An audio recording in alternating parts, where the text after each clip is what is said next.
Hi guys, Colleen here from Walking the Resonant Path.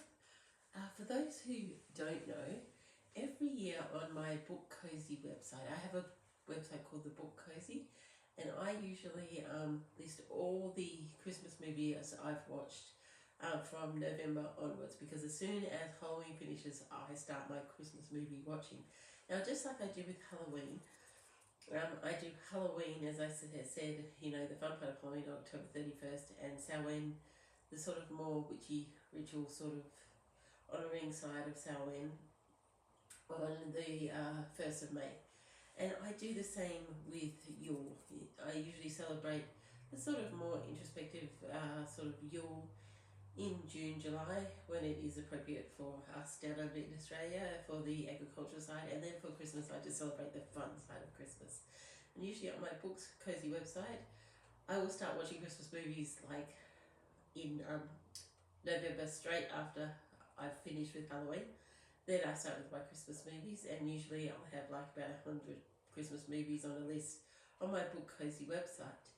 Well, this year I have decided that I will not only tell you what I've watched, but also I thought I would rate them and put them in sort of an order. But because I don't want to read 100 or however many I usually watch by the time it's Christmas, I'm going to sort of read some to you and then tell you when they fall out of first place or second place contention and what will go in there, and I'll tell you about the top 10 in the end. But as I go along, I'll tell you the movies, and I've written a little synopsis, so I'll just read out of the movies I've done so far. And so far I have watched 3 Christmas movies this year so far. And so my Christmas list at the moment consists of 3 movies. Now, at the moment, in the 3rd place is the one I watched today, and that was called, I've just lost the door. That was called A Fabled Holiday, and that's a Hallmark movie. Now, to explain, first of all, I am a really weird movie watcher. I like movies from all sorts of eras. I'm a Hallmark horror girl. I love Hallmark movies. I love horror movies. I also love witchy movies. I love movies from the 50s, 60s. I love movies from the 1920s. So I have a really eclectic list. But for my Christmas list, I have there will be a lot of Hallmark or Hallmark type movies. They may not necessarily be Hallmark, but they'll be Hallmark type movies. But I'll also have, when it comes close to Christmas, the ones that we usually watch, like National Lampoon's Christmas Vacation or Deck the Halls or Elf or things like that will be on my list. But the first lot I usually lead up to are a lot of Hallmark movies. But the number 1 so far on my Hallmark movie, the number 3, as I was saying, on my Hallmark movie list was the one I watched today called A Fabled Holiday. Now, that is a Hallmark movie, and it stars Brooke Diorsi and Ryan Pavey. And I would actually give this one 3 cauldrons, which is why it's number 3 on my list at the moment. I've only watched 3, but that would be the last one on my list. Now, this is about 2 best friends named Talia and Anderson, and they used to read this wonderful little fairy tale set in a charming village of Wonderbrook. Now, years later, they meet up, and by accident, they both end up in this lovely little village called Wonderbrook, and it's strangely reminiscent of the Wonderbrook in the fairy tale. Romance ensues, obviously, because it's a Hallmark movie. There are also others in the town who have been drawn there, and they also have read and been in love with this fairy tale. The things I liked about this movie is that you get a lot of Christmas in it. You get a lot of Christmas trees, a lot of activities, a lot of Christmas decorations. And I also like that I could relate to the main character, because she was a writer and I'm a writer, and she owned a bookstore, which I would love to own a bookstore, and I love, love, love books. I also like Ryan Pavey. I have my favourites in Hallmark, and as one of the male Hallmark people that act in Hallmark movies, he's one of my favourite male ones, Ryan Pavey. But the things that I didn't like in this is I did not like the voiceover. There was this weird voiceover guy that kept popping up and doing voiceovers, which I wasn't a fan of. I'm also not a big fan of any downers in my Christmas movie. I don't mind if there's that fun banter or fun grumpy guy, but I don't like real big downers in my Christmas movies. And there was this couple in there that were talking about getting a divorce, and like that was a bit of a downer. I know that they do work it out, you know, and still, obviously, because it's Christmas Eve, you know they're going to work it out, and, you know, part of the village thing was to help people realise their dreams. And I also don't like the way they did the village thing. It was like this weird conspiracy theory group of people who had made this conspiracy to lure people there and make their dreams come true, which, okay, seems nice, but also seems kind of creepy. So that's something that I didn't really like in this. And also, one of the other bummers is that apparently Ryan Pavy's character, um, I didn't like the fact that his character was supposed to be a doctor, and he was on leave from his doctoring, and like he said, he was on leave because one of his patients died, and he was trying to handle that.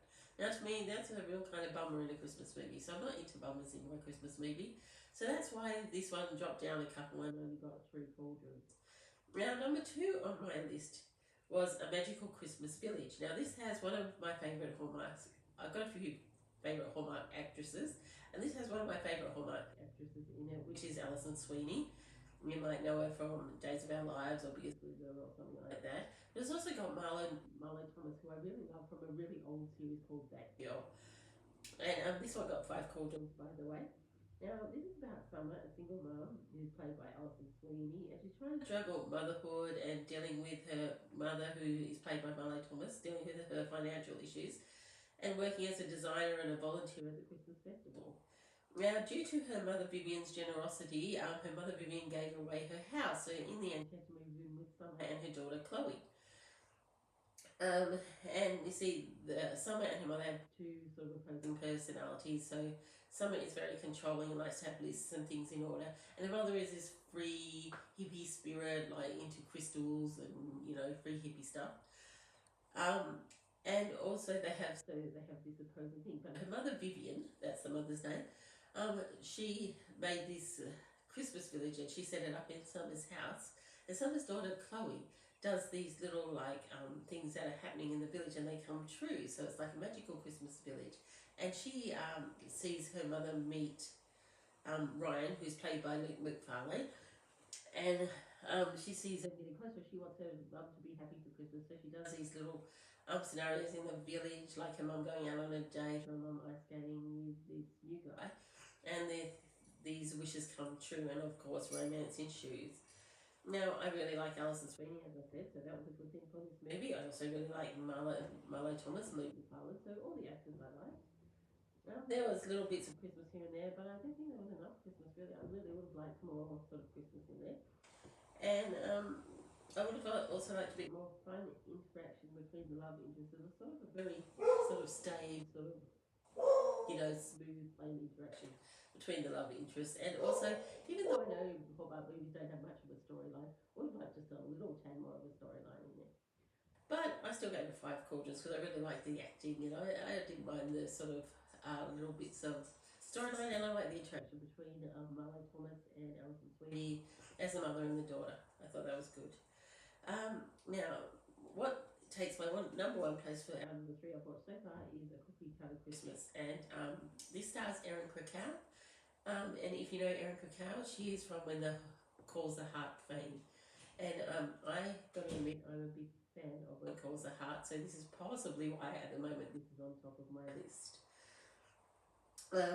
This is about 2 teachers, Christy, who is played by Erin Krakow, and Penny, who is played by Miranda Frigon. And if you know who Miranda Frigon is, if you watch the Aurora Teagarden Mysteries, she plays the policeman's wife in Aurora Teagarden Mysteries. So it has a few people that I really like and who've been in things that I really like. Now, they played 2 teachers who were best friends when they were younger, but due to their rivalry and competitive nature, they've now become rivals, you know, now that they're older and teachers in the same school. Now, a single dad comes to town, and of course, they both like him and they both want him to pick them. And one of the ways they try to get his attention is by winning this Christmas cookie competition. And like, what I really liked about this movie, it was actually funny. You know, when they were trying to compete with each other, they were doing things that made you laugh. And it was actually very comical, so I did like that. And I also like Erin Krakow and Miranda. And I also like the fact that there were little, most of the children were played by children that are in the Hallmark series, with Calls the Heart, so I like that as well. And Alan Thicke was in there as from Growing Pains fame, was in there as the judge from the cookie competition. So I really like this movie for the fun aspect, and that's why it's on the top of my list. So at the moment, number 1 is A Cookie Cutter Christmas, 2, The Magical Christmas Village, and 3, A Fabled Holiday, and they're all Hallmark movies at the moment. But next time we'll see what stays in place and what falls out of place. Okay, well I hope you have a glorious day and do whatever resonates in your soul. Bye now.